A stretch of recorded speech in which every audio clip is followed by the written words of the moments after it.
Hello people, the BMW 335i DCT, in no particular order. Let me just start the engine.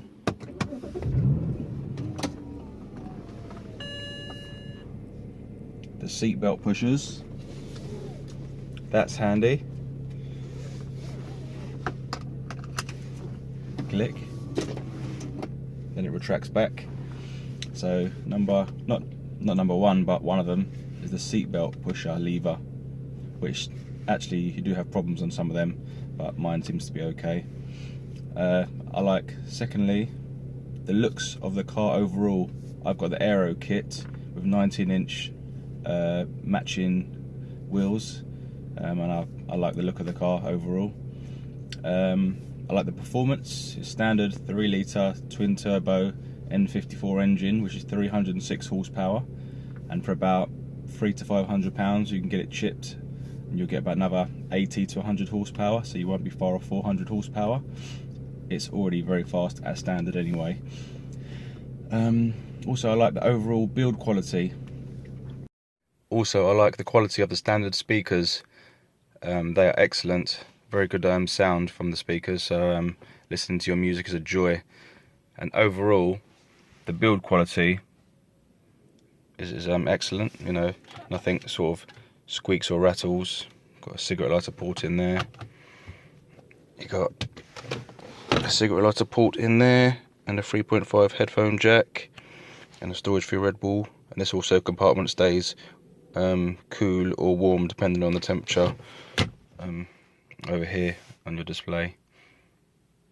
Okay, so you won't be able to see this, and I can't be bothered to get out of the car, and it's not night time. But anyway, when you unlock the car at night, maybe in the daytime as well, I'm not sure, but I notice it at night, there's like lights, LEDs under the handles which shine down, so that's really nice, so you can find the handles in the pitch black. I would like it if they sort of came on when the car was put into reverse as well, because at night time, trying to see, where's my finger? Yeah, trying to see the curb when you're reversing at night so you don't scuff your wheels, it's just pitch black down there, you know. So because it's got lights, LEDs on the handles, it would be nice if they could sort of come on or shine down when the car's in reverse, so you could sort of see the curb at least somewhat. So that's a feature.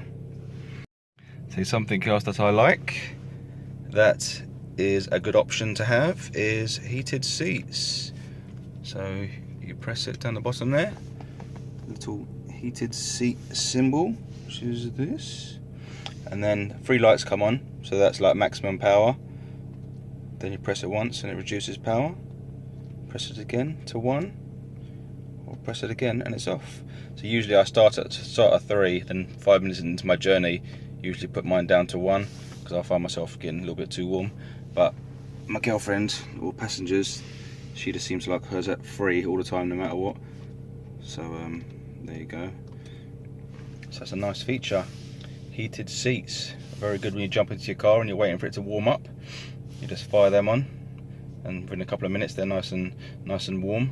And then you put the temperature to auto, and it's set here digitally. And then you can just forget about it. And when the engine's cold, obviously this will be low, and then as the engine gets warmer, this will increase until it gets to the desired temperature. So that's how that works. And if you want to turn it off, down, down, off, and that's how you turn it off. And then that's how you turn it off here. Engine stop. Boom. And then to get the key out, I wasn't actually aware of this because it's my first BMW. You've actually got to push the button, this fob, in, and then it releases, and then you can pull it out. I mean, I would just like press stop, and I just tried pulling it out, and I thought, what's going on here? And I was there for about, I don't know, a minute trying to get this fob out, thinking, what's happening? This is broke or something. But you've actually got to push it in, and then it releases and it comes out. And then on the key, I'm trying to doing this, looking for the camera lens. You squeeze these together, and that pulls out, and there's actually like an actual key inside there, and you can use that to like get into the car through the side doors. Yeah, but I've never actually used that. It's like, you know, in case the battery's dead on this fob for some reason. But it charges automatically when you put it into the car, and it clicks back in. And also a feature that when I got the car, I just assumed it would be like BMW button to unlock, BMW button to lock, and then that's a boot release. So you press and hold that one when the car's unlocked, and that'll pop the boot. But to unlock the car, you actually got to press the front button to unlock, and then to lock is what it says there. You press the BMW button. But if you just looked at it at a glance, try and get to focus, like it says like lock and arrow up there, or I mean, it depends on how you interpret it. But basically, unlock is top button, lock is middle button, and then press and hold the boot release button, and that unlocks the boot. So that's the fob, and then squeeze this in, and there's actually a key in there as well. So yeah. And a feature that I dislike at times, I don't totally dislike it, but at times, is the paddle shifts on the steering wheel. They're actually fixed to the steering wheel as opposed to being on the sort of part behind it. So the problem with this is when you're in manual mode on the paddle shift and you're turning the steering wheel, going from first into second, your hands are at a weird angle and it's awkward to press the button. So if they was on the hub behind it, you could easily press the button. I wonder if this dude watches Harry Mayne videos or Scotty Kramer. He must do, I assume. But anyway, it's not about that. It's about this and all this and that, which is an engine.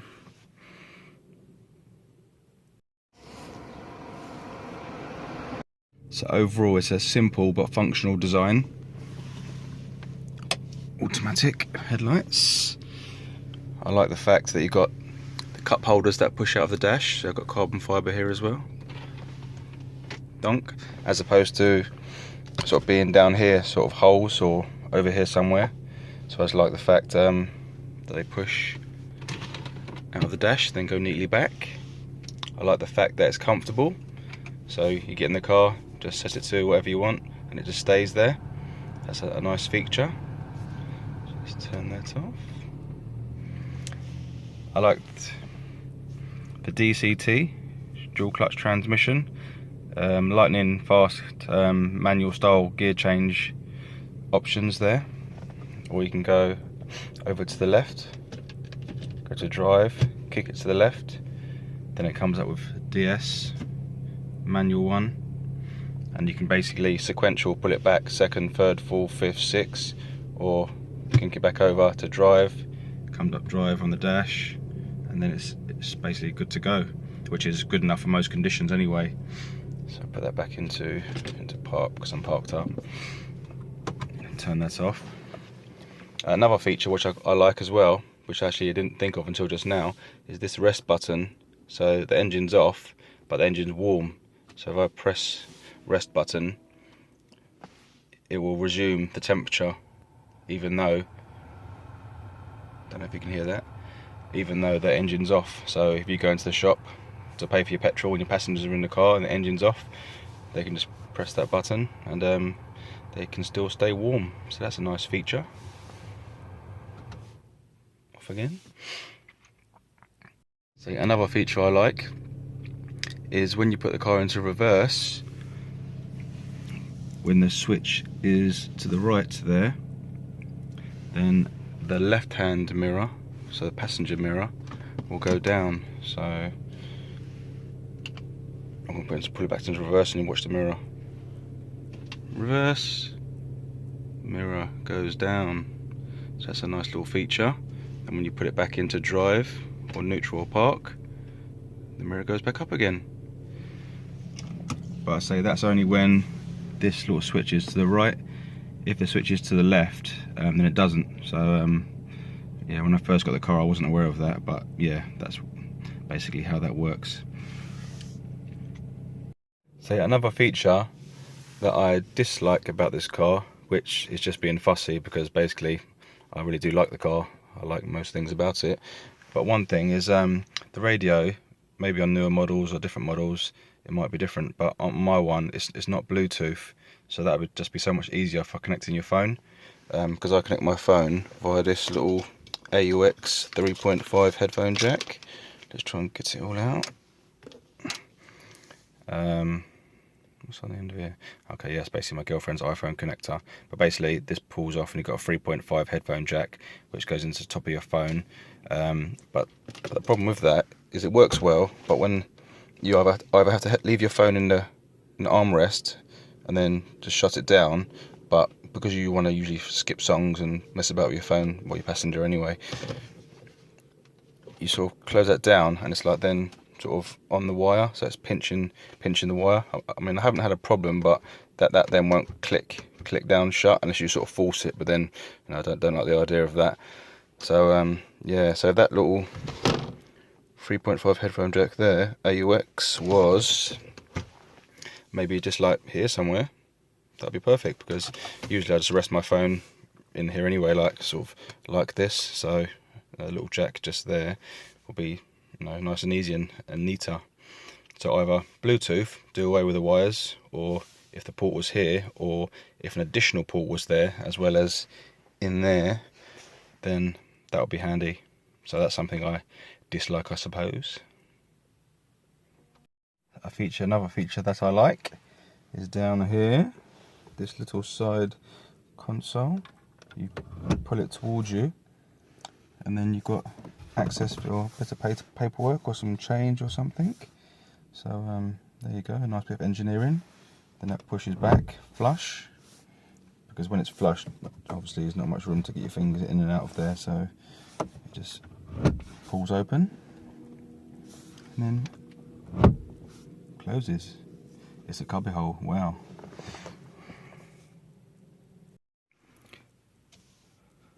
Random BMXer.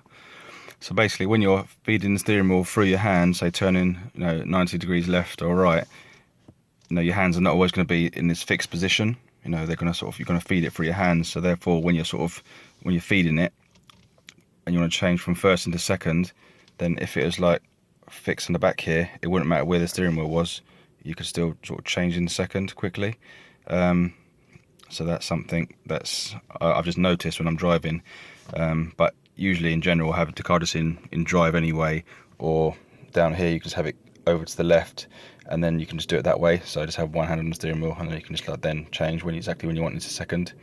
And the reason I mentioned that as well is because when you're in first gear, obviously it's a powerful car, rear wheel drive, and you put your foot down a little bit in first, it's going to spin up real quick and traction control light's going to come on, and you know, so you want to get into sort of second, you know, and then third sort of pretty soon. So obviously by your hands being somewhere here and then the change is down here, then that's something that I do notice. But if you're just in drive, then you're not ever going to notice that, but I've noticed it.